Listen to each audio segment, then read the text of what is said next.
Welcome to the next episode of the Marianne Hickman Show. Guys, today's guest is Shawn Finnegan, and this is someone I swear I wish I had had in my life a decade ago. So maybe this is the rewind point where you get to meet Shawn, and the next decade of your life is going to be better off because of it. This individual goes into the good, the bad, the ugly of starting your own business. What is it like to have people believe in your vision and put money on the line? And what happens? What happens when you need to make payroll and you're looking at your bank account and there's not enough there? We're going to walk you through that in this next episode, guys. Go check out Shawn's stuff. Find him all over the internet. We're going to put some links in the description. But if you ever see his name online, go to wherever it is. Sign up for his events. Be in his airspace as much as you can. So check out this episode. Enjoy. Let's do it. So, well, I'm stoked to have you here. Like, great to be here. Shawn's gonna be on my show. Yes, That's excited, so cool. excited. Yes. I'm like fangirling. We're fast friends. Yeah, for real. Too. The first time I saw you was on a stage, and I'm like so picky about speakers and stuff. And then you came out with your energy and your excitement And my belly. Like raw. Yeah, you were pregnant at the time. Yeah, which is cool. And like when you hit your presence when you hit that stage, it was like made such a powerful impression. So when we connected at the teen event, I was like, oh, I know exactly who you are. Oh, that was so nice. I'm fanboying about you for sure.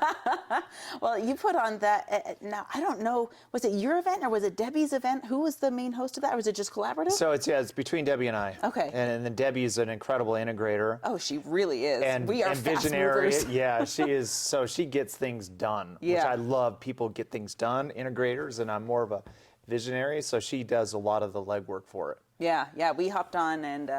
Gosh, I think we were going to do a Facebook Live, and we had talked about it, and I had put it on my calendar for like Wednesday at noon, and she calls me at like 10:30. She's like, hey, are we still doing that? And I was like, yeah. She's like, cool, let me build a website. It's like, website. Let me build a QR code and all that stuff. Yeah. So we're like, okay, cool, let's roll. And it was so cool that your daughter was there. Oh my gosh, that was the coolest place. I could not get over. Yeah. What a stage you created for those kids. Right. It just, you don't see that anymore. No, not at all. And the fact that all of these kids got up, they're delivering presentations, and you came up and you said, this is my experience with the sharks in front of Shark Tank. Like, I don't know if everyone's heard that story. I would love for you to tell it again. Happy to, yeah. So how did you get in touch with them, and then what happened? Because it was not natural. Yeah, so what happened is I met Kevin originally like 10 years ago plus. And so the agent, I literally set up through an agent, is how I got introduced, and he gave me 30 minutes. Kevin lives in Toronto, he's a Canadian. And so I fly up to Toronto, it's in the middle of winter, and it's free, I mean, it is literally below zero. And I have to go 2 blocks, and my brain is frozen. I cannot and I'm also freaking out, because I'm like, okay, this guy's used to getting pitched, and I don't know how good my pitch is going to be, and I keep going over like, okay, I want to make sure I hit all these points. I was pitching them on, hey, getting on live event stages like you do. Okay, so I wanted to promote live events and have him teach people entrepreneurship and sell tickets. That was the pitch. But as I was sitting there, I'm like, he gets pitched on the hourly. It's like, I'm not going to go in here and try to just pitch him on what I want to do with him on stage. So I want to first seek to understand. It's the Stephen R. Covey, right? Yeah. And then to be understood. Yeah. And so we only had 30 minutes, so I felt it, but I was like, I want to find out what's going on in his head, because he has an ecosystem in there I want to drill into. So my first question was, hey, Kevin, I watch all your stuff. I'm a huge fan of the show, but where's your brand going? Where do you see it going in the future? His answer was like 45 minutes. And he's over and you got to be so regimented with if you're Kevin, with your time. Yeah. And for that statement, I just like, you got 30, but he went 45. That's a big deal. 45 minutes, unpacked all of his vision. The bigger the brand, the bigger the vision. Yeah. So as he's unpacking all his stuff, at the time he's running for Prime Minister of Canada. Blows me away. Interesting. Okay, so as he's speaking, and I'm like, I do live events and I do stages. What if I could play into that? And as he's speaking, I could see his ecosystem he's unfolding to me. Yeah. And then I can see how I can fit into his world. Not as in I'm going to go in there and present to you my ecosystem. You should come over to my side. So multiple different areas when he's hitting this. He's got a best-selling book. He's got all this stuff, and I'm like, oh, I can help here, and then at the end, so the meeting total was like an hour and a half. Wow. And at the end, it was like, hey, this is actually how we can fit into your vision and your ecosystem, and here's the things how we can support your vision. And that was the close. And so what happened after that? Because when I came to your building, there's posters of them everywhere. Yeah, yeah. So it was a yes. So I traveled with them for a good decade. Wow, really? Yeah. I had no idea. So I mean, maybe 100, I don't know, lots of events. Yeah. Lots and lots and lots of events. So when you're with Kevin and you're at a hotel, you're not walking through any hall. Disastrous. So we literally would get him through the back, and then we would go through all of the behind the scenes. And so him and I have been into probably 100+ kitchens together, cutting through, going down alleys. That's amazing. Yeah, to get him up on the stage. And so we built this relationship, and we got to know each other really well and built an awesome relationship. So what are you doing now? Yeah, so then, of course, COVID happens, no events, live people events. aren't getting together at all. Gone. Yeah. Yeah, I mean, it destroyed that whole live event space. Everyone went online, right? Mm-hmm. Well, so we didn't have that live event business anymore. So again, it's going back to your relationship. So literally, we sent him a text, said, hey, we have a business to present to you. Mm-hmm. And he's like, great, I'm going to be in Arizona. His right hand, Nancy, she's an amazing, she really drives everything. And so we went down to dinner with him in Scottsdale. Mm-hmm. And if you watch the show, you know, he talks about the numbers and how the numbers are critical, right? It's up there with breathing, right, in a pitch. Mm-hmm. And so, you know, a lot of that's going through our head, because if you can actually build your brand with a great brand like his, you can get a big multiple on response and sales and everything else. Yeah. So there's a lot riding on that. And I get it for the people who have to present and are trying to get a big brand to partner with them. It's just emotionally draining hard, because if it's a no, it means you're back to the drawing board and you have to go figure something else out. So lots riding on it. So we literally we memorized bar charts, line graphs, you name it, going into this thing. Oh my gosh, that's where the kids felt at the entrepreneur event. That's how they felt. Yeah, I mean, it was so cool to see that experience, but that's the same thing. You know, like judges everything there, and you're standing up, and I don't know what they're going to ask me. What do I do? Exactly. So you start preparing, which they did. Yeah. They prepared for every contingency question that there was right at that event. So similar thing. We stand up, we start presenting, and we go through it. And 5 minutes in, he does literally like one of these. It's like a Simon Cowell moment. You know, it's like one of those. Yeah. And we're like looking at each other, like, what's that mean? So it's over. And he's like, hey, we're in, I'm in, let's do this. And then, because he had been preaching this for so long, and he had a similar business in Canada in taxes, and he loved the topic. And now we just presented him with something that was like in his vision, in his wheelhouse. He was like, I'm in, let's do this. And plus, we had a relationship of a good decade. Well, yeah, you've been walking through kitchens together for the past 10 years, so he already knows that you're going to pull through, and you know him and like him and trust him. And, because not every big brand is worth doing business with, I've discovered. Right. You know? He is a dream to work with. That's incredible. Amazing.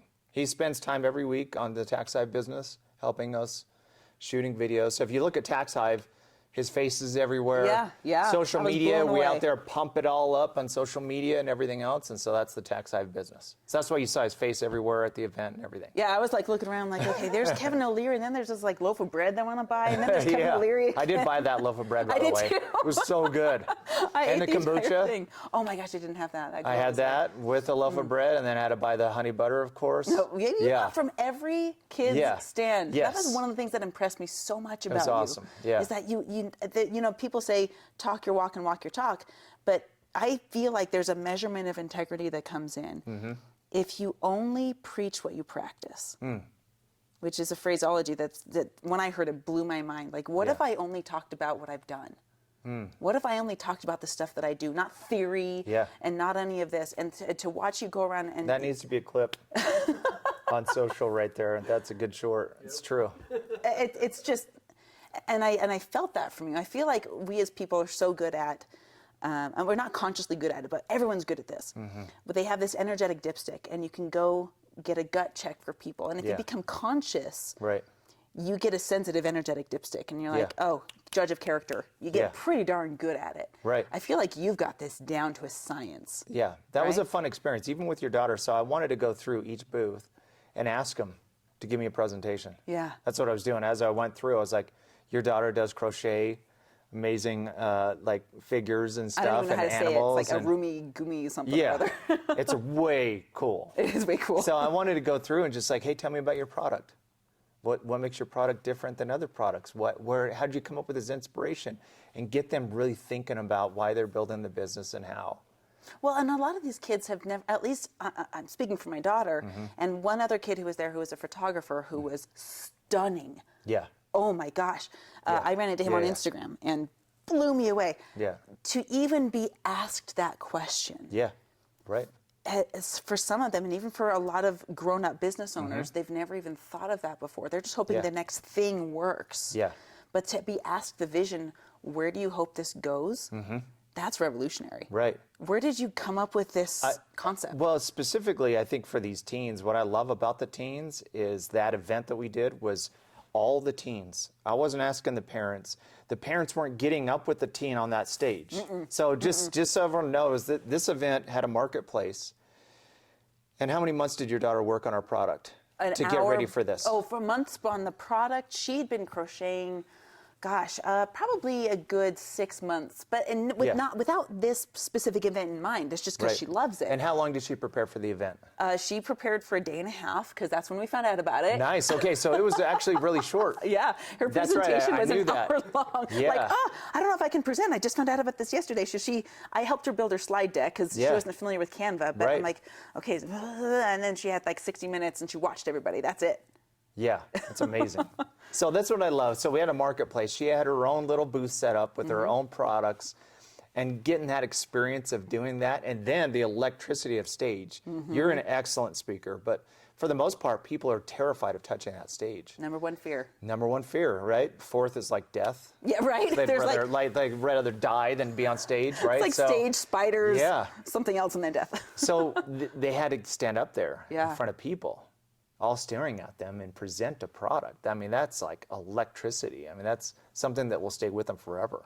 Truly. Yeah. Not just people, but their peers and grown-ups, authority figures. Yeah. You know, and some who they may know and some are perfect strangers, but gosh, my poor daughter, she was like in hives for 2 days before the event. Her skin broke out. I'm like, it's going to be okay. You're going to be fine. Yeah. What was her biggest takeaways? Like, what was her experience? I think the biggest takeaway for her, and I would have to just sit down with her again and figure it out, but in the moment, the high was, wow, this works. People want what I have. Yeah. But before she even got up on stage, people were purchasing, and to watch her product be in the hands of somebody else admiring it was like, whoa, okay, I'm not the only one that likes this. Right. Yeah. There might be something here. That's right. And she sold, with pre-orders, $250 in a day. Dang. And her That's jaw was on the floor. awesome. My jaw was on the floor.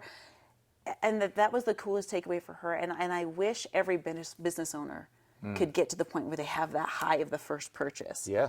It's almost like when someone comes to the U.S. back in the 1920s and they're just Ellis Islanded, and they frame their first dollar. That's I think that there's a gap missing that, but you're filling that hole. Yeah. And you do it for more than just teens. I mean, when I sat in your office, I got the question. I was like, I got the Kevin O'Leary question. Yeah, that's right. I know, you're so good at asking questions. And when we met in my office, I wanted to seek to understand what you wanted to do with your brand and what you're doing here. And you're so good at asking questions. And that's what I do, because I'm like really intentionally curious. I want to dig in and find out what's going on in your mind, right? And so you would ask me, but then I would like ask you. It was like this game. And I sought to understand what you were doing, and I love your drive and what you're doing, and the accountability piece and the coaching, and like it's what people need right now. Oh, and it's so fun. Yeah. It is so fun to see that traction happen. Even just this morning on our call, we got people getting traction and calling people out, but nicely, but they're leveling up in such beautiful ways. It's really fun to see. It's what people need. Yeah. That's why you hire a personal trainer at the gym. You know that we need to be held accountable. We need someone there to just push us farther than we think we can, right? Absolutely. Yeah. Yeah. I was just talking to someone on the call, and they said, if we pay $97 a month, I think I told you about this. My mom asked me about it. And my mom just turned 80 last year. Very, baby boomer, born in the 40s, born during World War II, like... this woman has industry, like work ethic to a T. Sure. And she's like, people pay you $97 a month Right. to tell you that they did something that they knew they should have done anyway. Right. And I was like, Exactly. And they love it. Yeah, and they know they need it. Yeah. Yeah. Because on their own, a lot of times, they don't push themselves as hard. It's the same with going to the gym. Oh, amen. If you work out with someone else, or if you have a personal trainer, I read in Men's Fitness that you push yourself 40% harder with someone 40%, else. they measured it. 40%. Wow. If you just even literally work out with someone else, you know how it is when you're with them and like that adrenaline's pumping, you're like, let's do another one, let's do another one. It's like 40% more than you would on your own, right? That's literally what happened at the gym yesterday. We're doing T-bar rows, and Richard's like, I got one more. I'm like, no, you don't. Yeah. You got 2.5. There you go. It's exactly case in point. It's the same with our human nature. We have someone that's in our face like, hey, that's what we need. We know that we're going to push, someone's going to push us harder than we can push ourselves. Yeah. Yeah. So I want to go back to what I'd love to do on the podcast is talk about, who called it the tunnel? It was Colton Lindsay. I was talking to him yesterday. He said there's these tunnel moments in our lives. I call it the bottom of the swimming pool, when your lungs are burning and you're just laser focused on getting your breath of fresh air. What was that moment like for you? Like, what was the suckiest, hardest moment that you had to go through? Right. I love this question because a lot of, like, to me, the authenticity is thrown around, the word's thrown around a lot, but like, to me, the definition of that is being able to talk about things that are really difficult and hard, because that's the truth. Yeah. I'll tell you one. In 2009, I decided to start a business, and I come from a background. My dad was a bookstore manager. My mom is my original inspiration, the most butt-kicking woman on the planet Earth. That's so cool. Immigrant from Scotland, still has a Scottish accent, still living, kicking butt now, but she was the side hustle lady. So preschool on the side, we were the marketing team, run down so that's my background. So it's not like it came from money. And 2009, I decided to start my own business. And 2009, if we know, 2008 was a horrific recession. Man. Yeah.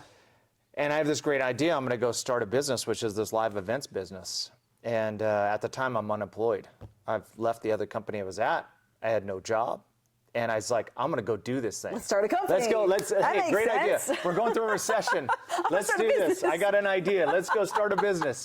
And that's kind of how it starts sometimes when you're with like a couple of dudes. We would go to a sandwich shop and we'd sit in the booth and we'd look at each other like, what are we going to do? Let's come up with an idea. How are we going to make an impact? Wow. And I had this spreadsheet, and on the spreadsheet I put all my projections and all my numbers in it that showed what I could potentially do in sales based on marketing and everything else and some of my previous experience. So it's like, according to the spreadsheet, I'm going to be a multimillionaire. Spreadsheet says. Spreadsheet millionaire, right? I've done that one too. Yeah. So you look at that spreadsheet and sometimes you get sucked in because you're like, wow. But the numbers are there, yeah, right? And sometimes you're like, ooh, even if we did half of this, we'd still have this kind of, you know what I mean? It's you start going down that path. So I had my spreadsheet. And then I started to build a small team of people. So I had a team, spreadsheet, and then I was like, I got to go get some money.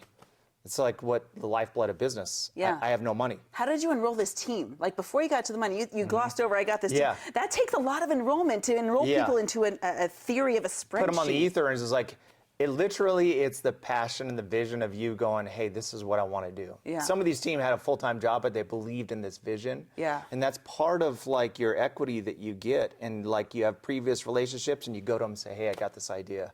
And they're like, they see it in you and you're like, I want to be on board with that. And you're so convicted by it. Yeah. Like, you have to sell yourself first on this idea. Because if there's any niche of they doubt. see doubt in what you're saying, then you're not going to recruit. Yeah. So I have a small team, and I go raise money, which is an awkward conversation to go raise money. I've got this idea. I know it's 2009. Yes. But go with me on this. Right. And also, I haven't created a dollar, but my spreadsheet says I'm going to have a lot of dollars. Tell me that was your pitch. Yeah, that was my pitch, basically. And I think I probably pitched around 60 angel investors, and 23 of them said yes. Yeah. Wow. I had a good friend who was referring really good people to me to go present, and I presented a lot of people. Wow. And so 23 of them said yes. I raised 1.5 million. It took like 6 months of time of just raising money. Yeah.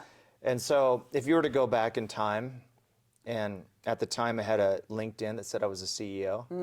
So I had a spreadsheet, and then I had a CEO title, and I had 1.5 in the bank from nothing, from being a son of a bookstore manager, right? I'm doing the math in my head because I have a spreadsheet brain too. Yeah. 23 said yes, which is an incredible closing ratio. Yeah, yeah. But that also means that a larger percentage said no. Said no. Yep. Yeah. You had to get more no's than yeses. Yeah. Which is very awkward. And this is Very where most tough. people quit. Yeah, 100%. Because that's hard. Yeah, what Because if your it's awkward. first 5 are a no? Most people would just like Oh, maybe this isn't hang a it good up. idea. Yeah. Yeah, this is a bad idea. Maybe my spreadsheet, maybe I don't have a good vision. Maybe I don't have, you start going down that rabbit hole and that path, and you can lose your faith, right? Pretty fast. Yeah. So there was a lot of no's, for sure. I'm sure you encountered no's more often than not in the beginning. And Yeah. then my guess is the 23% were weighted toward the end. After Yes. your brain was like, oh, okay, got my first yes. Yep. Then a no, then another yes, then 5 no's, and then a yes, and then 2 yeses in a row. That's the moment. Like most people will never experience that moment because of this no answer. That's right. And it Yeah. erodes their creativity. And they'll never try again, Yeah. right? Guess I better go back to a job. You know the story of the elephant, right? The guy goes in and sees the elephant, and there's a little teeny spike down on the ground, and the elephant can pull it out, right? It's like, how does that work? This is a massive multi-ton animal, and that's what they do when they're like little babies. They put the spike in, they try to get out, they can't get out. Yeah, yeah. And then they never try again, right? Yeah, I heard it was like a broomstick. You tie them to a broomstick, and they Yeah. feel like they're tied down. Right. Just so crazy. Right. So Okay. we never try. So a lot of people, because they fail, they'll never try again. And this is why coaching is so important. Like I used to poo-poo on the coaching industry, especially outside of fitness, because that was obvious, right? Yeah, You get sure. a fitness coach, you'll get sexy. Yeah. Sure. Right. But business coaches, every single time, it's not about the spreadsheet. Right. It's about this. Yeah, It's that's about right. this real estate right here. And getting through 100%. don't give up on the no. Yeah. And keep going. Sure. So you got your 23 yeses. Yes. You got 1.5 million in the bank. You got a spreadsheet and a CEO. Yeah, so go back in that time machine and go see that Shawn Finnegan that day. I was like, I am the king of the world. Literally, I felt like this euphoria, like I did it, Yeah. you know? And Kevin O'Leary, one of his quotes is, in business, poo-poo happens, right? And, My daughter says that too. yeah, and so for me, poo-poo happened in the next 12 months. I made every mistake you could possibly make in the book, like marketing problems, sales problems, operations problems. Anything you could think of, probably made something very similar in the 12 months, just trying to figure it out. Not paying myself, but just trying to scrap and figure this thing out. Like an example is I booked David Bach, paid him like 70 grand to do a stage. And I did direct mail pieces for the marketing and had a problem with my marketing. And the direct mail showed up a week after the event. No. Yeah, so imagine being a promoter, which you know this world. You're a promoter, you're at an event, there's like 500 chairs there or so, and like maybe 50 to 80 people are there. Oh, the empty space in the room. Oh. I'm such a stickler to when I get on stage. Yeah. That there are no empty chairs. I want less chairs than I want standing Yes. room because the visual, 100%. you know, putting out Yeah. more chairs looks great, but Yeah. 90% empty room. Oh, I just got Yeah. gross So goosebumps. you pay David 70 grand, and he gets out of the car. There's no one there. I mean, you talk about like you trying to share the vision, and there's no one in the room, and it's embarrassing for them. You literally want to dig a hole and jump in, Yeah. bury yourself. Oh my gosh. So that was one example. What did you do? Literally, it's all about taking ownership, explaining like the facts. Yeah. This is what happened. This is how it is. But I take ownership. But here's what we're going to do Yeah. going forward. This is how we're going to fix a problem. And try to get that back on track. Because again, people have faith and confidence in you, and when that happens, you have to own up to it. Yeah. Yeah. I could have said, "Oh, hey, it's this guy's fault." Extreme disownership. Yes, exactly. So take real ownership, and anyone who's in business, who's a savvy person, understands, hey, guess what? There's problems. Hey, and I get it. This person learned from the problem. Yeah.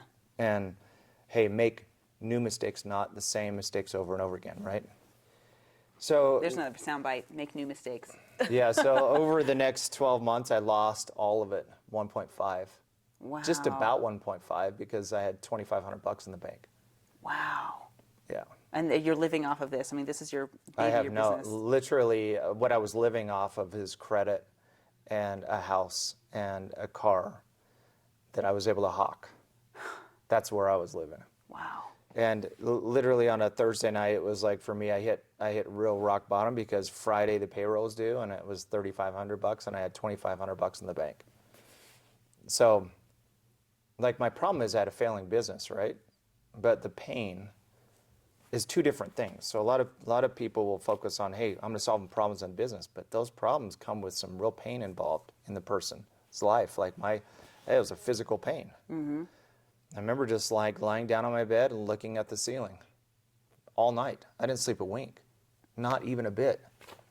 I mean, it's still like emotionally, it's like still like charging to me, because it was really a miserable, like nothing tastes good.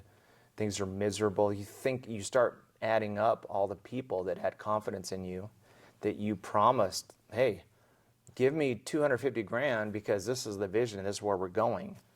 I have to go face the 23 people.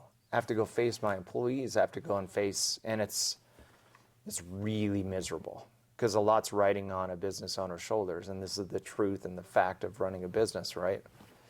So the next morning, I wake up, I go in, I'm praying for a miracle. There's no miracle, there's no deposits. And I took off the direct deposit, and I've done the math, I'm $1,000 short. I have no $1,000 in the world. And I can't call my family, they don't have any money. So we go to lunch, and we're sitting at lunch with me and my business partner, and we're like, have we turned over every single rock? Have we looked everywhere? And yeah, we don't have anything. So then I'm doing the math, $2,500, I'm off 1,000, they each get a percentage off, and I'm just gonna go explain to them, we're short, but we're gonna make it up, right? And while we're doing that, I get a phone call from my controller, and she's like, hey, I was digging through the petty cash, or the safe, and I found some petty cash of $3 grand. What do you want me to do with the $3 grand? You're like, I know exactly what to do with it. I was like, I want you to hang on to that $3 grand. Yeah. Yeah, make sure you don't put it back in the safe in case we can't get in. And I screeched my tires. I went back and I picked up the $3 grand, and I drove over to the bank. And I still remember walking in, it's like cash is king. So you get instant, it clears, right? Yep. So I don't know why this stuck in my head, but I still remember the teller and the checks, so the brown checks with the shading, and me writing out the name of my employees on it, and then literally driving back to the office and handing that check to the people individually. And this is after you've told them to expect a short check already. I hadn't told them yet. I was going to go back and tell them. Yeah, wow. So I made it by, call it $1,000, $2,000 bucks. Wow. That afternoon. Wow. That I love seeing the energy in your eyes when you talk about this, because you're living it. Yeah. And I think every entrepreneur that's ever taken themselves seriously for long enough is gonna have that moment. Yeah. I've had that moment. Right. Right? Yeah. And these are people's livelihoods, and these are people's families, and these are people's that are depending on your vision to feed their children. That's right. And there's a lot of fun in that when it's working. Yeah. But when it sucks. Yeah. It's that P.T. Barnum moment. You ever watch Greatest Showman? Sure. After the whole thing burns out. Yes. And you're just great like, example. do I have enough relationship capital to not pay them? Yeah. And still have the vision? Yeah. Exactly. Exactly. Oh, I got more goosebumps. Oh. Yeah. So what happened next? So then I was like, okay, I don't want to go through this pain again. I don't want to go another Friday like this. Which if we really unpack 30 years of me being in business, I have many of these nights. But I don't want to. It's like, so I always ask business owners, what's more motivational for them? Is it the success, or is it this pain and failures you've been through? Yeah. Most would say pain and failure. I never want to experience that again. Yeah. So then we end up running away from that, because we'll do everything in our power not to go back there, right? And so that was very motivational for me. So that afternoon, not as in Monday, that afternoon I came back and I said, I'm not going to do this again. Next Friday, I can't do it. And so I did two things. I said, number one is I'm going to bring in salespeople. I think salespeople get a bad rap. Great salespeople are better than your customer service people. They're better than everyone. There's bad accounting people. There's bad operations people, there's bad salespeople, but there's incredible salespeople that really give them an amazing experience, and then they want to stay with your business. They're amazing. So I literally called some of my friends that I knew that knew how to sell, and I was like, hey, can you help me come over here and sell some stuff? And they're like, Wendy, yeah, I can help you. I think they felt the desperation in my voice, but like, you want me to start a couple weeks, 3 weeks? I was like, no, can you come here on Monday? And I convinced like 4 of them to come in after their hours at their job on Monday night to start selling for me, because I had great people they could talk to. And so you had leads. I had leads. Yeah. I had really good leads, really good people, but just no sales. Wow. And so my first sale was on a Wednesday. It was $4,000, and I felt like the heavens opened. Right, that's and the most angels important descended. $4,000. Yeah, because what it mean on Thursday or Friday, payroll was $3,500, so I made it. Again, and then the second thing I did, which changed my life, was I said, I'm going to build relationships in business. Because as I was looking at all these old entrepreneurs, I rarely saw pictures by themselves. I saw Steve Jobs with Wozniak standing next to him. Steve Jobs is one of the greatest visionaries of our day, but Wozniak was the true integrator. Yeah. And I realized that I'd been just putting my head down with knees, deep in crocodiles, and I need to reach outside of my lane and get really uncomfortable. Just being comfortable with that. Yeah. And going up to the average person is like, hey, my name is Shawn, what's your name? Yeah. And I went on this mission to open up that floodgate of building relationships in business, and I landed a couple of partnerships from that decision that changed everything. They came in with resources. They had relationships like crazy. They brought all this to the table, and we were able to pay off all those investors 1.5 plus interest. Wow. Some interests were higher than others. I had to go down through the 23 and say, hey, I was on the death's door, and we're willing to pay you. And they're like, yeah, you were on the death's door. Here, I'll take a payment. Yeah. And so we paid them back 1.5 plus the interest on their money. It was a great day to have that off my shoulders, and then we went on this run, but it was only because of that. Wow. Gosh, for anyone that's listening that is on the digging themselves out of it, keep the shovel freaking in your hand. Yes. One of my favorite things that you talk about is this power of relationships, and you are so good at this. Yeah. Like so incredibly good at this. When I remember sitting there with my daughter at the event, and where we really interfaced for the first time. And I'm like putting her on, Instagram, and I'm like, hey, I'm so proud of my girl, blah, blah. And you're going on my Instagram, and you're liking the stuff, even whatever I posted yesterday. I'm like, double tapping everything. Right? Yes, liking it all. liking my stuff. Yes, this is crazy. It's awesome. And you're an incredible depositor. Yeah. Where does that come from? Yeah. It's so selfless, and it's so giving, and it's not done with this energy of hope. The energy of hoping for reciprocation and the energy of selfishness are the same thing. Right, sure. And you don't have that. Yeah. You completely lack that, and yet you reap the rewards of being a generous, a go-giver, in other words. Right. Where did this come from? It actually all came from that day where I said, I'm going to get comfortable building relationships, like literally from that day forward. And I go into it, I don't keep score whatsoever. What I've found is I don't expect anything. Literally, like when I met with you, it's like, hey, here's some intros. I hope this will help you. And then what happens is, I'm going to be in need sometimes, and I might reach out to you and say, hey, can you help me? This is what I'm looking for. And you can create so much reciprocity in a natural go-giver way that you can multiply your business. Yeah.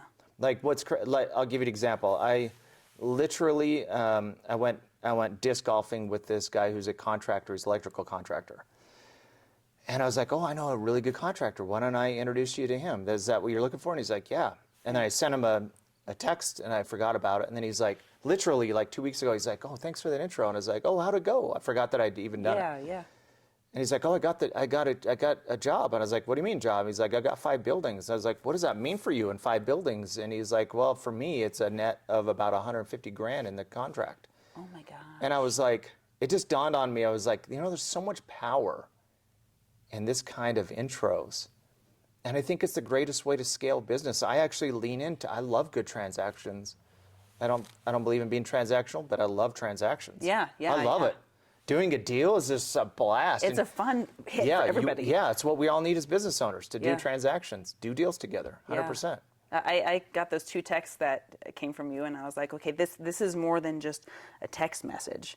Because if this person knows Shawn like I know Shawn, then there's a whole layer of endorsement and credibility that is being just inferred and implied. That means, oh my gosh, like Garrett, I can't wait to have lunch with you. I was up in Salt Lake and I had an extra hour. I'm like, should I text Garrett right now and be like, hey, are you free? Yeah, sure. Like that was just incredible. And we're going to be meeting hopefully in the next couple of days. But what was cool about what you did you did a rare thing on an intro. Vast majority of the time, someone introduces someone, I think it's the greatest compliment you can give someone. It's like, I have a relationship I've built 20 years with some people. Yeah. And you too. yeah. And it's the best compliment to say, hey, I have this relationship I've been for 20 years. I'm going to introduce this relationship that's so valuable to me, to you. Yeah. And a lot of entrepreneurs don't even respond. Or they might say something like, oh, great. Yeah, good to meet you. Zero follow through. Yeah, there's what? What you did, what was so impressive is you shot a video specifically for that person and send that video immediately, and you are a follow through. The riches are made in the follow through. That was like, oh, breath of fresh air. It's embarrassing if you're introducing someone and they don't respond. it's a I mess. always like go through the side and say, hey, did you see this intro? It's a really good one. You might want to, and they're like, oh yeah, I'll go do that. But I'm like, why would you? And you were just like, you handled it so perfect, specific video to them and to you, and then, hey, let's set a time. You're going to go to lunch, you just said. Yeah, we were hoping All to get that together stuff tonight. is He's awesome. out of town, but Yeah. and this is actually something I learned while I was filming YouTube channels. Probably 7 years ago. I watched my producer do video responses for any text that came in, and I was like, nobody does this. That's incredible. What a way to deliver personal value, to stick out and to be like, hey, let me put a face to a name here. This is, it's depositing value because that introduction was so incredibly valuable to me. And we treat things we value differently. Yeah, and it's so different. Yeah. I mean, there's like, whoa, I just got a video from someone like this. And you're so professional on it, and your energy's so good. It made an impact immediately. I loved it. I thought it was like, and you know what that means? That means you're on my short list for intros. Well, and you're on my short list. I'm like, Yeah. guys, I don't want to brag, but I know Shawn. Yeah. So, We're on each other's short list because of the way you handled my intro. I want to be on a 500 people's short list. yeah. Of like an incredible deal comes along, I want to be that one that's up on the top of their list. I know I am for a few of my good friends. Like, hey, if there's a really good thing, I'm going to hit Shawn up. Yeah. And you're on that list because of the way you handle it. I love people who follow through. So I'm like, oh, Marianne, next time I get another one, another stage, anything else, you're the first of the list. I'm honored to be a part of that, and I love that you're teaching this psychology for people because it is the unsung recipe for success. Yeah.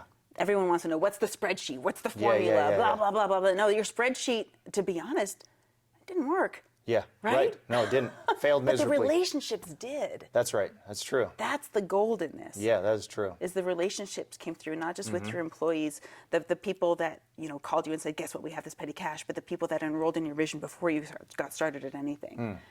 And that's the beauty of it. Yeah. Okay, so I'm going to ask you the question: where are you going, and what Yeah. do you need? Right. Like, where do you see your brand going? Because you started a live events series. That there's a Yeah. lot to that. It could be, Yep. putting on live events for taxes. Like, where's that going for you? What was your BHAG? So what I started doing is, I'll give you a quick Kevin example. So Kevin is, you're ever around someone who is the most busy person and you're probably this way. You're probably the most efficient person. I try not to Like- be called busy because that means I Okay. don't prioritize Right, well. okay, I do so like to check efficient? stuff off. You like efficiency? Yes, Is that I love good? checklists. Okay, checklist. I can tell you're very organized. And I'm sometimes and really you're very, suck at it. And very strategic, I could tell. But there's certain people that I'm around. Kevin's one of them. Like, he is regiment. I mean, it is like, he really maximizes his time. And so this was like in November. This was like recently. It was like last year, November. And I was like, hey, Kevin, do you have any New Year's resolution? I mean, the end of the year's coming. What are you going to do?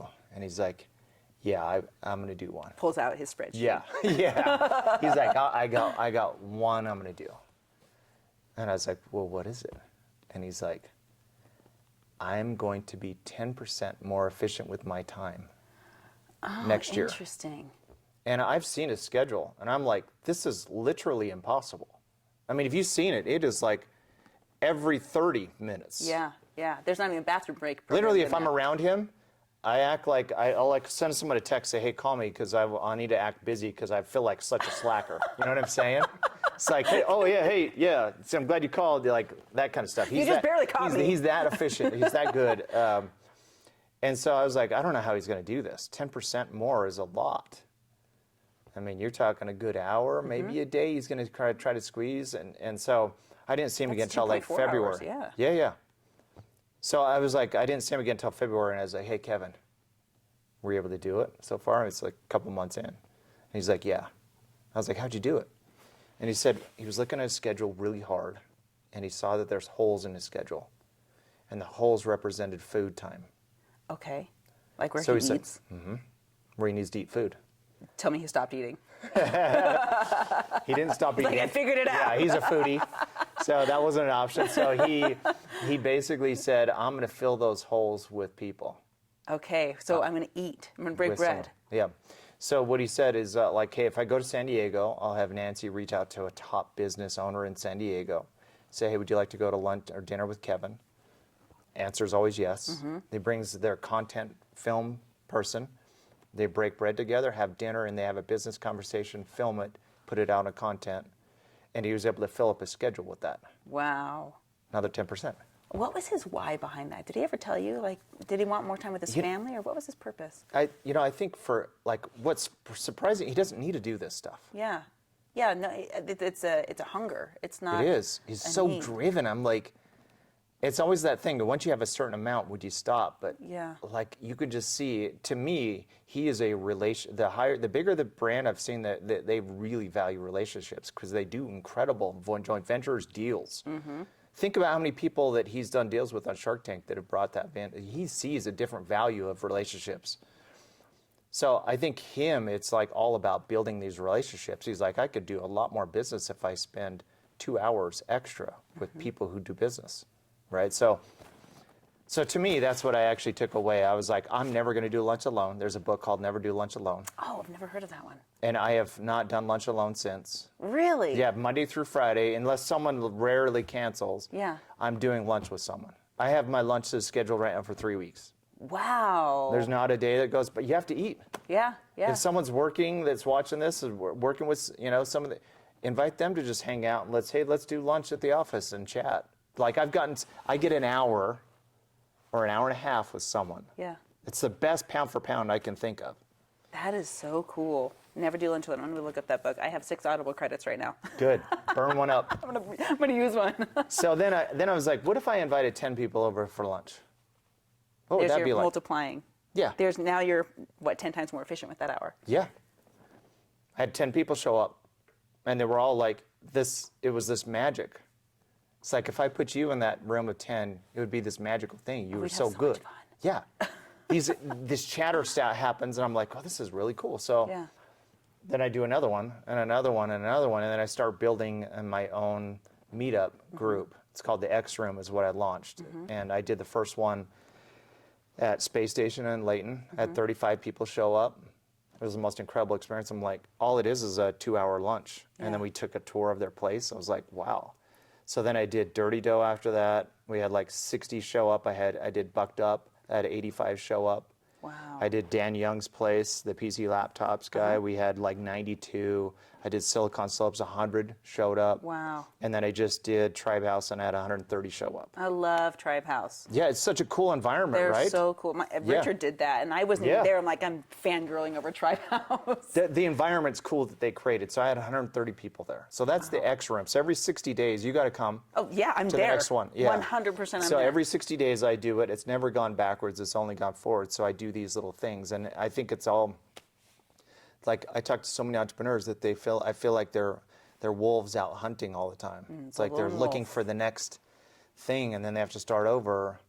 I was like, I'd rather create some kind of watering hole, some kind of magnet that will bring people that people want to be there, and then business can transact that way. Yeah. But I want to be hit up. I want to create a magnet. I don't want to have to go chase people. And I love doing affiliate deals with TaxHive, everything else. Like, why don't I create something called the X Room, and we're all business owners, and let's do stuff together. That's the idea. So the goal is the goal to take the X Room and just make it bigger than Twitter? Like, let's do it. Yeah. You have to get involved if that's the case. You'd have to, an integrator like her would have to be involved to make that happen. Hashtag bigger than Twitter. Yeah, exactly. We love you, Elon. We're invited. Exactly. I would love to create literally $1 million per event plus for the people in the room in business. So tell me about that $1 million. Is that like in sales at the event, or is that like Just $1 million of value that yeah. exchanged? Like, hey, so I came up with the X. Like, smarter people than me said, hey, this is like, what is the event? What is it called? So it's my favorite letter because to me, it's like this cross represents a point of intersection. Yeah. When two business owners intersect. Oh, I like that. And then it creates a multiple. Yeah. Ooh. It's a concept. Yeah. Okay. So I'm thinking chiasmus. I'm like, it started out here and then it came together. Yeah, exactly. Exploded again. Exactly. So that would mean like, hey, you're now, because a lot of times people try to get into the business owner because they're the decision maker, as you know. But there's all these layers. I want to pluck that business owner out of that room and into a room where they're all decision makers. And you can say, hey, you have a following. I have a following. I have a product that would fit in your space. You have a product that fit in mine. Let's do a joint venture. Let's do a deal. That's the funnest place to be. For me, collaboration is a new currency. Yes. I came from a world where collaboration was such a threat. Yeah, and right. people felt, I don't know if it was shortage. ego It's a shortage mentality, right? Yeah. Oh, well, these are competitors. Versus like, hey, we can actually collaborate. Yeah, like what could we do if we put our minds together? And I think I told you about this. I played this game. Have you ever played Carcassonne? Are you a game person? I think so, yeah. Board I've played it. person? Yeah, I've played it. Yeah. So fun. Yeah. And you're laying all these tiles, and there's like your thieves and your river people and all that. And I played this game, and I saw the first round go, and if I'm being honest, I won. But yeah, of course. I was like, what if? Yeah. What if we changed the rules of the game, house rules, and I said, all I get to do is help you.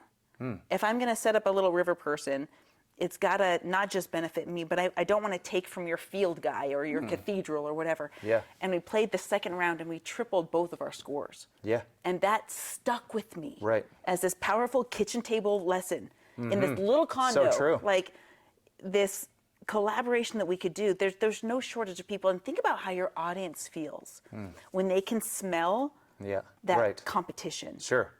The shortage versus the abundance mentality. Yeah. I think that they can smell that, and it's repulsive to them. It's also, too, is like the training is like, don't be transactional.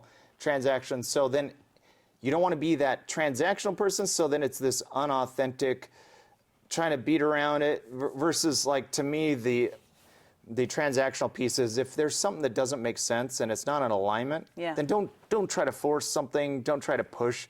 But if there's an alignment, and you feel like, hey, this is mutually beneficial, where you're going to benefit, I'm going to benefit, then you should actually lean into that. Yeah. Right? So take us from this behavior of making deposits without any expectation into the transaction.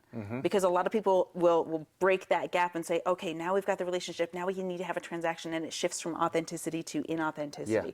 Walk us through that stepping stone process. Yeah. So I feel like the more I can send out there, the more I receive. And so I've gotten to the point now, because that's TaxHive, and I'm an investor in TaxHive. I've gotten to the point where in all of their circles, I get hit up on a regular basis where they're introducing me to their TaxHive potential people. Like on a daily. I bet you right now, because I've sent all this out there, I'm getting back 10 times more in referrals. And I mean, I love referrals, as you know. I'm getting them every hour right now. That's awesome. And it's just created this magnet on both sides because of give, and because you do that, you end up receiving so much more, right? It's true. I totally believe in that. So you got this amazing relationship, and then they're like, oh, I want to send business to you, and you're like, okay, do you do like an affiliate split? Do you set it up in a way they're like, here's how you're winning on paper, here's how I'm winning on paper. What does that look like? Yeah. I'm a huge lover in affiliates. I affiliate am too. splits, everything else. And most people I talk to, I'm like, hey, what's your affiliate program? We don't really have one. Or they have one, but it's like, oh, it's just a handshake thing, and we give 10%. There's so many great platforms that tracks everything. Oh, amen. People are so much more inclined to send you referrals if they know they're actually getting paid for it. Yeah, and then there's a back end that And there's a supports back it. end, and they can actually look up their back end and see what their back office looks like on referrals, everything else. It'll change your game. And so I think the greatest, fastest way to scale is affiliates. And I talk to people all the time. It's like, I'm word of mouth. I'm referral based. But then I'm like, well, if you're word of mouth and you're referral based, what's your affiliate program look like? Well, my affiliate program is like, I just tell them I'm paying them 10% and they don't scale. No, but they can't track that. They can't track it. There's no tracking. There's no reports. How much better do you feel? It's like, here's my affiliate program. This is the back office. You can pull it up independently. Here's check your it all. link. It's in your email. Link, which we have done all of that. We have the link. We have the tracking. We have everything. It just puts their mind at ease. Like, hey, I'm actually going to get paid for this, so it multiplies. Yeah. Versus like, oh, it's a handshake. Well, if it's 10%, it's like going to go by the wayside. And it's not that hard for people just to go. To set up a tap affiliate account. You can Google. There's tons of resources for people. I love it. And Alex Ramosi talks about a lot of affiliate and word of mouth marketing too, and how those really do go hand in hand. I experienced an affiliate that was handshake. It wasn't even handshake. It was like just verbal pitch of an affiliate. And then a lot of people bought in because of that, and then came to discover years later, it wasn't there. Yeah. Like there was no back end set up. There was no tracking. And I was like, guys, not only are we eroding the confidence of our customers that are existing, Right. but what about their incentive to go and get new people? Because you measure what matters. Yeah. And if I can't go log into my back office and measure, then I'm not incentivized to bring anyone else in, That's because I don't right. know how the first one went. Exactly right. 100%. Yeah. And a lot of these businesses don't understand the affiliate piece, so they don't know where it fits. They know how sales fits, but having a relationship person, where does that fit in the whole thing? But every company should have their own relationship person.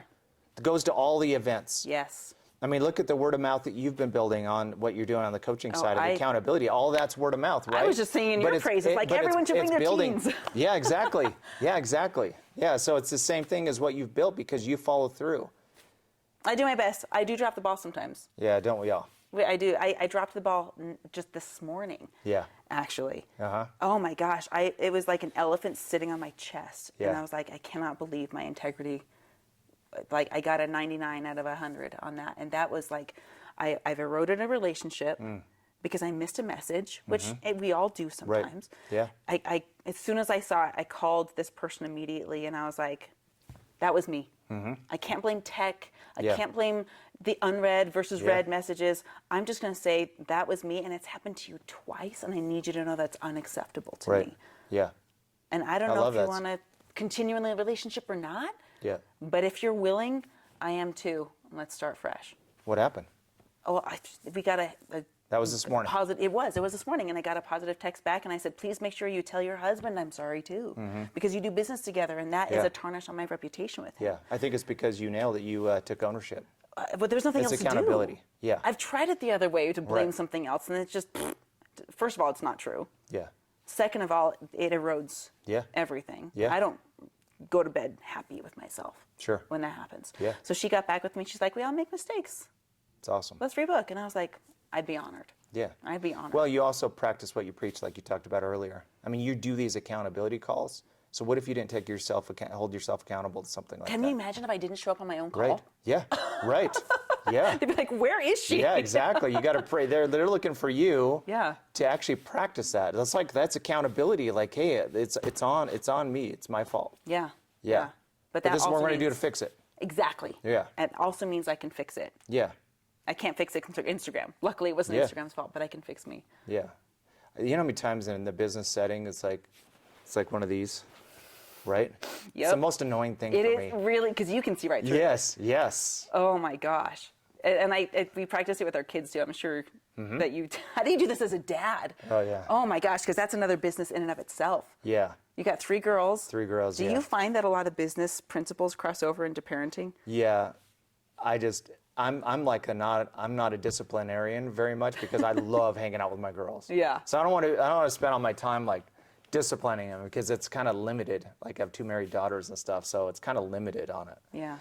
But one of my all-time favorite books that I try to live by is a book called Crucial Conversations. I need to reread that one. That's on my shelf. One of my top 10. So good. So the most common way managers mishandle a bad situation is they go silent. They don't say anything. I feel that. Second way? I feel that so hard. Second way is they lash out. Yeah, so it's these two extremes. Yeah, so something that's high stakes, high emotion, they just lash out at someone.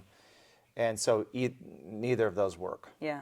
So the book's all about the third option, which is like having a crucial conversation that's a safe environment, and try to live by that. And we're humans. We've done we've given people the cold shoulder, and we've been upset, and we've yelled, and we're all human beings. But what we've learned also in all that process is neither of those things work in all we've done. Mm-hmm. But the times we can actually sit down and have a great conversation with your daughter or with your family member, those are game changers. Yeah. There's a book that goes hand in hand with that. And I don't know if the authors were colluding together, but there's a book by Kim Scott called Radical Candor that I found because of that man right there. And we call on these principles. We did it just today, where we have this playbook of conversations. And we can say to each other, and we have, so good. These, especially in marriage, because our marriage is relatively young. Yeah. We're 4 years into this Right. thing, but we've both been married before, and we're like, Yeah. okay, we're not messing up again. Yeah. Right? We're going to communicate. We're going to communicate way Yes. better. And this Radical Candor books, it gives the blueprint to, okay, I wandered into this box called obnoxious aggression, this lashing out. Yeah. And I need to get back into a higher level of care where it's obvious to you how much I care. And that's why we're talking. Yeah. So I don't know if you read this book, but that's... No, I need to. We've got a whole library. Yeah. It's in the comments, I'm sure. Yeah. But this is this one that goes hand in hand with that. And I find myself doing this with the kids, too. Yeah. And Can say, see that. I need you to know this isn't okay. Yeah. And I need you to know that I love you, and that's why I'm bringing it up. Get worried if I don't say anything. Oh, it's beautiful. I got introduced to Crucial Conversations because my neighbor was Ron McMillan, one of the authors. So, Yeah. So he tells this story that he went to India to do a book signing. He spoke on stage and doing a book signing. He's sitting at the back, and this older gentleman comes up and hands him his book, and Ron looks at the book and he's like, this book's been dog-eared. Everything has been marked. Everything is so he's like, hey, it looks like you've enjoyed this book. Yeah. And the man says, it's actually changed my life. And he's like, well, help me understand. How does it change your life? And the man said that he only had one son, and they raised the son to only marry someone in their faith, in their religion.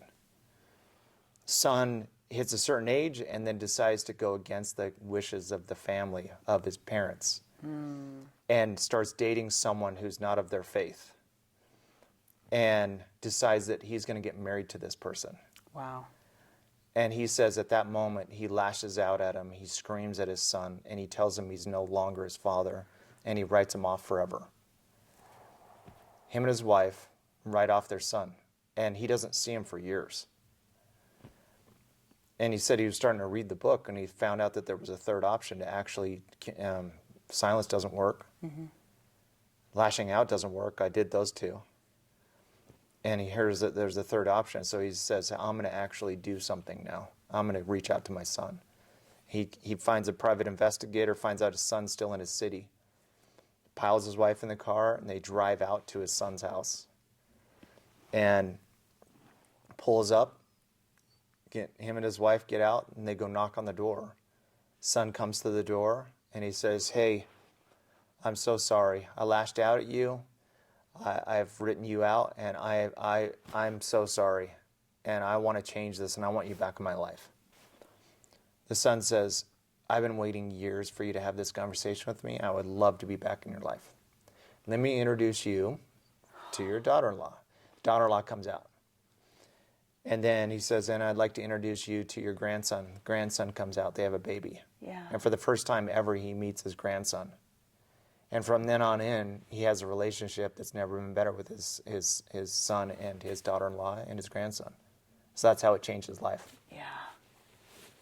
So something Grant Cardone said to me, this whole story is about that. And then he was teaching a room of, it was like 125 of us, and Grant hops on Zoom. And I watched as his phone next to him rang. He's on a video call on the computer, and it's his daughter Scarlett. And he's like, I'm sorry, baby, I got to call you back. In my book, I'm like, you answered the phone with your daughter on a business call. Right. Huge markup in my book. Right. A few minutes later, his other daughter calls. Yeah. Same thing. Hey, baby, I got to call you back. Boom. Awesome. And then he goes on and he talks to us. And then at the end of this conversation, Pete Vargas is up on stage and he's like, hey, Grant, is there anything that you would leave with this audience? And Grant said, yeah, let me tell him this. Our daughters are homeschooled for many reasons. But one of the primary reasons is this. The homeschool teacher comes over and said, I'm really worried about Scarlett. She's not getting her math done. The calculus isn't clicking. And Grant says to the homeschool teacher, I don't care. If she becomes an excellent communicator, Right. I don't care what her math score is. Yeah. It's true. So true. Oh my gosh, there's so much to be studied in communication. I don't know if I'll ever get all of it. But I feel like there should be a support group for people who are married to pilots. Oh, yeah. My husband can tell you. I was raised by pilots. I am a pilot, and Wow. I am all about communication because it's as if every conversation there's death on the line. Yeah. Have you read that Malcolm Gladwell book? Oh, yeah. With the Chinese pilot who downed the plane because of communication? He's my all-time favorite. He's so yeah. cool. Yeah, I've read everything he's done. Oh, yeah. He's my number one. Yeah. Oh, really? Oh, yeah. Yeah, every time he publishes a book. Yeah, me too. Boom. Yeah, brilliant. So I'm sitting there in the pilot seat, and when I hand the controls over to you, I have to say, I'm giving you the flight controls, but I don't let go. You have to tell me I'm taking the flight controls. I still don't let go.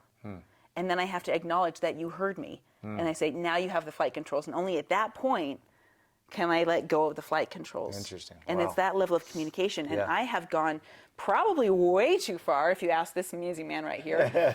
And even like just before we drove here, I said something to him, and he's thinking, and I'm like, I don't know if you heard me or not, so I'm going to verify that he heard me. Like, did you hear me say what I just said? Right. And there's so many ways to do it. And I think one of the most important things is not only is communication so crucial, but understanding without people pleasing, how you come off to people. Yeah. And That's good. taking feedback and saying, okay, did I like the way that went down? And what can I do Yeah. to do better That's beautiful. next time? That's so good.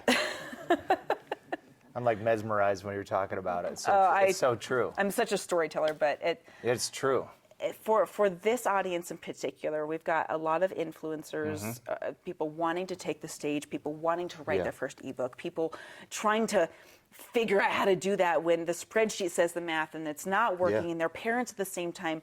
A lot of the audience that I speak to is in between that moment of, oh, this business sounds so exciting, Yeah. and I've got a measure of success, but I've also gotten a lot of no's. What would you tell that group of people? Yeah, so I meet with business owners maybe every hour at some point, right? And especially aspiring entrepreneurs, I always hear this saying. I'll give you an example. I have a good friend. Her name's Demi. She'd be fine with me telling the story. So I met with her last year, at the end of the year, and she's like, "Oh, I have this idea for a brand I want to launch, and it's a podcast, and she's a millennial. So she's like, I have my dad that gets on. Picture this. I get my dad on.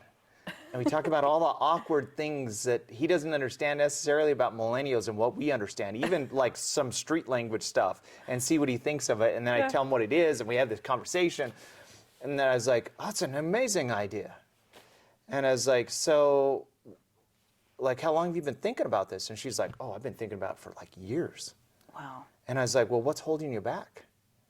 She's like, oh, I got to make sure I have the right technology. And I got to make sure I have the right cameras. And I got to make sure I have the right location. And it was a long list of stuff. And I was like, so you've been planning this for years? So you've been thinking about it for years. And you haven't made that leap to go do it. I was like, why don't we do that now? Why don't you come up with a date that we're going to do together, and you are going to do a date. I don't care when it is, but you're going to actually put it on the calendar. She starts like squirming, like, what do you, like a time? I was like, yeah, because all those things, you just got to be resourceful, right? Yeah. Those are resources. Yeah. You'll figure it out, right? Or you won't, and that's okay. Or you won't. Or right? you're going to fail. Yeah. Or your first one's going to be a worse one, right? But let's put it on. She actually said, okay, let's do it. So I said, okay, let's pull out your phone. What are you going to do? And she was like, let's do January 25th. I was like, okay, that's your date. January 25th. So can I commit you right now? January 25th is your first episode. And no one wants to lose a commitment to you. Yes. I can't imagine Yes. like telling Shawn and then not doing it. You too. You know that. I know. So her show is like Demi in your cup. Like Folgers in your cup. Demi in your cup is her idea, right? So January 25th. Sure enough, she rolls in with her dad.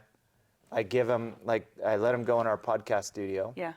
She sets up, does the podcast. It's this funny, I watched a percentage of it. And the dad's like, what? You never told me that. And she's like, yeah, well, I didn't tell you that because of this. And this is a funny conversation.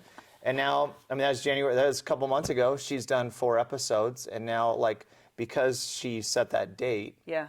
now she put the focus there, so all the energy starts flowing. And now she's like, I could do this, and I can do that, and I can create this brand.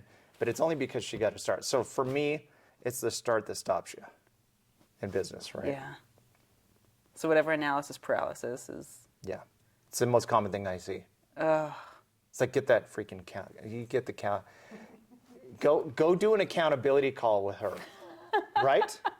Because this is the stuff that she would do. It's like, okay, well, you just said this is what you want to do. What are you going to do?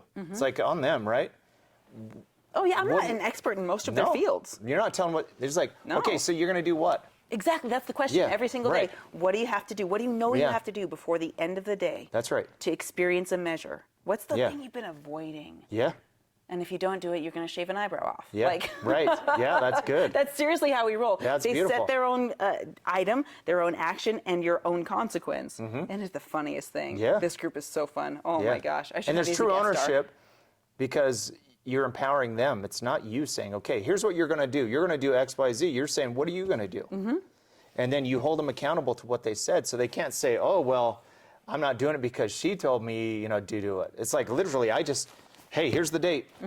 It's my date, 25th. So it's on me, right? I want to see that podcast. Yeah, you got to see the podcast. Because I had this similar idea, and we had like 6 podcast ideas in one day, and we're like, we got to do this podcast called Spill the Tea, where we interview 80, 90-year-old people who are needing to get their stories out before they die. That's and cool. Tell us all the things that you can That's say way now that cool. all your friends are dead. Right. Yeah, exactly. Unpack all the stuff. Right? Right? So I don't know if we'll ever do that one. That's a good one. You need to do Someone that one. take that and do Out of it. the 4 that you came up with that day, that's a good one. I'll tell you right now, that would be a good one, right? I mean, you don't see too many older people, which are the true wisdom of 80 years on this planet, sitting there. I want to interview my mom. Yeah? My mom and my dad are both 80, and I'm like, tell me about what it was like to be raised by Grandpa. Because Right. I don't know him. Yeah. He was born in 1920. Anyway. Right. Gosh, there's so many ideas. You're the idea person too. How do you keep it all straight? How do you know which ideas to feed? Yeah, where I've failed the most in my career is I try to ask myself, how do I do it? Like the Who Not How book. Highly recommend that book. Add it to the Dan list. Sullivan, it's a game changer. And essentially the book says we ask ourselves the wrong question all the time. Entrepreneurs were like, we've had success. Yeah. So you're like, well, I could do that too. Yeah. How do I do that? Yeah. And it's the wrong question. I mean, the question needs to be, who can I get to do that? That has really proficiency, is really good at that. Yeah. Right? So I've failed asking how. And I've always won when I find out the right who and put the right who on that thing. And then all of a sudden we blossom. That's crazy. That just makes so much more of the ideas possible. Imagine all the songs that can get written when you ask the right question. Yeah. Perfect case in point. I love cold therapy. I jump in cold baths and heat. Yeah, yeah. It's crazy. It's only crazy to those that don't love it. Yes, yes, but you'll love the result. Yes. I mean, no one loves being, maybe you're really crazy, you love being in the freezing, but for the most part, you're just like miserable, but then you get out and all of a sudden you're like, oh, I'm pretty cool. I still feel pretty good. Yeah, yeah. So I was sitting in a sauna with 3 other guys once, we're like, this would be cool. What if we had this? How do we do this? How do we do this business? So we went through, we actually opened it. We actually picked a location next to an LA Fitness in Carmel, Indiana, because that's where they were from. So this is a sauna business. Sauna and cold. Oh, okay. Hot So we and had cold plunge. We're like, let's do this. Yeah. This is a growing, we've had success over here. How do we do this? So let's, and they're also busy in their businesses. We're like, let's go do this. Yeah, yeah. We thought it would cost us $250. It cost us $450,000. It took us longer than we expected. We're busy. So I'm not spending time looking at that. So expenses are out of control. Our expenses are about 12 grand a month. So 450 took longer. Yeah. That's painful. Yeah. And then our expenses are 12 grand a month. We're bringing in about 5 grand a month. Oh, you're out burning. So now you're having to shill out money, and you just spent more money. Mm-hmm. That's pretty miserable. Well, we know what that's like. Yeah. So, like, a lot of people that talk about this, because on the spreadsheet it showed that, hey, we did have a spreadsheet on this one too that showed the projections we're going to build, and they weren't building. Yeah. And so for 6 months, we're just like, oh, this is just a miserable thing, shilling in more money. We know there's going to be some time. You're not going to get it over at night one, but this is going long, and it costs us more. And I was on the verge of pulling the ripcord and say, hey, let's chalk this up to education. It's because I asked, how do I do this? Yeah. And I finally met a guy. His name is Ryan Boswell. He's a cold plunge entrepreneur, and he's a influencer. So 80 million people have seen him with his shirt off because his videos are blowing up. He has ADHD, and he treats his ADHD using cold plunge. Wow. So I meet him, and he's a phenom. He's a visionary / integrator. He can go do it. And he's like, hey, and he lives here. He's like, I want to go do that business. I want to move there. And I'm like, dude, you do not want to move there. This thing is, you know how bad this is? And he's got a pregnant wife. Wow. And 2 golden retrievers. Fur babies. And I'm like, I'm going to have this on my conscience that he's leaving a good job. He was at Silicon Slopes. Yeah. And it's like, you're leaving a great job and you're moving there? No. I told him no 4 times. I was like, don't do this. Please, because of your how perception. Yeah. Well, you move out there, and I pulled the ripcord. Now I have this guilt that I did this. And so he finally came to me. He's like, I don't care. I'm willing to risk it. I'm going to go. I was like, let's do it. So we worked out a comp plan. He went out there.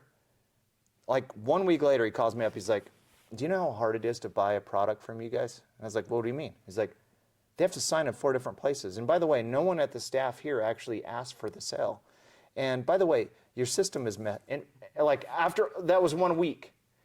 And then he's like, I'm going to do some TikToks here. So he has this funny little skit that he did with this local influencer who is a comedian, comes in and he's checking him out. And he's like, hey, enjoy your plunge. And the guy's like, you too. And he's like, oh, but you're not. And so then they're like, why don't us two do it? So then the scene is they're playing rubber duckies and the cold plunge together. And he does all this content and stuff. And I'm like, this is brilliant. Yeah. And all of a sudden it starts taking hold.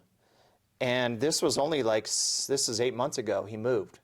And now I went from like 5 people in the shop a day to 700. We're full capacity right now. Wow. 700 people. We can't handle any more in the store.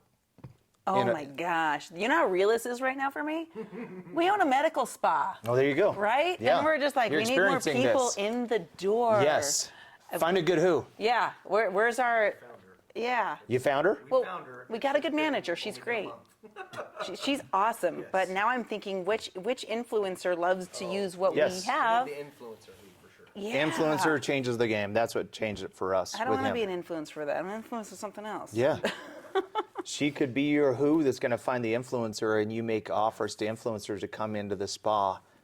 Hey, free to those influencers. Shoot. Yeah. Incentive. I mean, it changes the whole game. Affiliates. Yes. There we are, and we're affiliate back. deals. Yes. Yeah. I love this. Yeah, this is very real. This is what you're experiencing as we speak. Yeah. Well, I mean, we've got so many. I love multiple income streams. Yeah, sure. But not all of them are streaming. Yes, You know? right. Yeah. You like good streams and not dammed up. Dry riverbeds. Yeah, exactly. Right. Yeah. So, and I'm really excited. And okay, so what, and this, I know I'm probably over on time, but I wanted to say when do you pull the plug and say, how do you decide? When is Yeah. it smart to pull the plug? And when is it good to keep going? Because Yeah. there are businesses that Yes. are cash flow negative for a long time. Yeah. And what makes you decide whether to pull the plug or to keep going? Yeah, I think there's power in coaching and actually seeing people have experience. I think it's the greatest way to learn in history, right? We used to put our elders in our home with us and learn from their wisdom, but we don't do that. We put them in homes now, right? I know, So it's a we huge need mistake. coaching Yeah. and mentoring more than ever, and I'm amazed people don't ask. It's like, you go to certain areas where there's someone who has 30 years experience. Why don't you go to them and say, hey, would you take a look at this business and see what you think and see how it looks? Kevin O'Leary tells the experience the first time he did Shark Tank. He got someone on who was an entrepreneur, and Kevin's like, "Hey, it's not for me. Congratulations, keep going. Wish you all the best luck." Yeah. His mentor was there. His mentor was like, "Why'd you tell him that?" He's like, "What do you mean?" He's like, "You're a shark. This person has hawked their house, and they probably raised money from Uncle Henry and all this stuff. They're in trouble, and this is not a good business. You clearly understand. You're a business guy, and you know that's a bad business. There's a reason. And you just told him. Now, what's he going to do? He's going to go out there and tell everyone, I was told by a shark that it's amazing. So that's why if you ever see Kevin on the show, if he feels like it's a bad business as a mentor, he's like, take it out back and shoot it. Yeah. Walk away, because there are certain times, there's a bad stigma with quitting, but quitting could be the best thing you can do at certain times when you just know, I've done it, I've gone down the path. This is not, I've tried every avenue and it's not. Sometimes it's okay to pull it. Yeah. Start over. I was listening to a lady, her name was Hope, and I wish I could remember her last name, but she was sharing the stage with Pete Vargas, and she said one of the most powerful phrases for any entrepreneur is, no, not right now. And what that does, as you know, is it hones your focus onto what you're creating. I've been in this stage where I'm working over here and I'm working on this and I've got this and I've got this and I've got this. And once I stop dividing my energy, I stop rowing the ships in 10 different directions, and no wonder it's not moving. Yeah. And we focus all of our energy. The fact that this podcast exists is from someone saying, just do it. Yeah. Put your energy here. And now I've got Shawn Finnegan. Yeah, let's do it. Let's do it. You know, and I've gotten these most amazing people. I get to learn at the feet of amazing mentors. And it just comes from focusing. And I think that's the spot on answer. Yeah. Is to get a coach who can spot what you can't. You can't spot the cup when you're in the coffee. That's right. Yeah. So much power in that. Yeah. Thank you so much. Thank you. I'm gonna beg for a round 2. Let's do it again. Yeah, you got to be on ours as well. I would be Ignition honored. point. Yeah. Yeah. Oh, Yeah. dude. Well, let's light the fires, man. Yeah. Let's I do love it. Yeah. Thank you for being here, friends. Guys, you can find Shawn all over the internet. What's the best place for them to find you? I have a rare name. You so do. Shawn Finnegan, you can find me anywhere. Yeah. Yeah. Finnegan Can you say it in Shawn. your mom's accent though? Oh, I. That's what she said. Oh, I. That's my little. I'm actually I'm speaking at a all women's event. I'm like I don't know how I made the schedule. Somehow I'm speaking at it. You're that cool. And I'm gonna bring my mom. Are you? Yeah. Is that the one we're doing? Oh, so together with you. Yeah, Yes, yes. we're doing it. I'm the only guy on that stage. Yeah, so you're on the stage too. So Yeah. I'm gonna bring my mom, and I'm not gonna say. I want to shake that. I'm just gonna. woman's hand. I'm not gonna put her in the audience. Then I'm gonna. She's a good speaker. She's Yeah. a killer speaker. So I'm gonna bring her up, and I'm gonna have her say a few things. When she has an accent, it makes whatever you say Yes. more true. Yeah, she's still got a thick. She's been here forever, but she's thick accent. You'll see it. I love it. Yeah, you'll meet her at that event. Well, go find Shawn online. Go follow him on Instagram. And if you can, be a part of the ecosystem, because it's one of the best things that will ever happen to you. I promise. We will see you next time right here on The Marianne Hickman Show.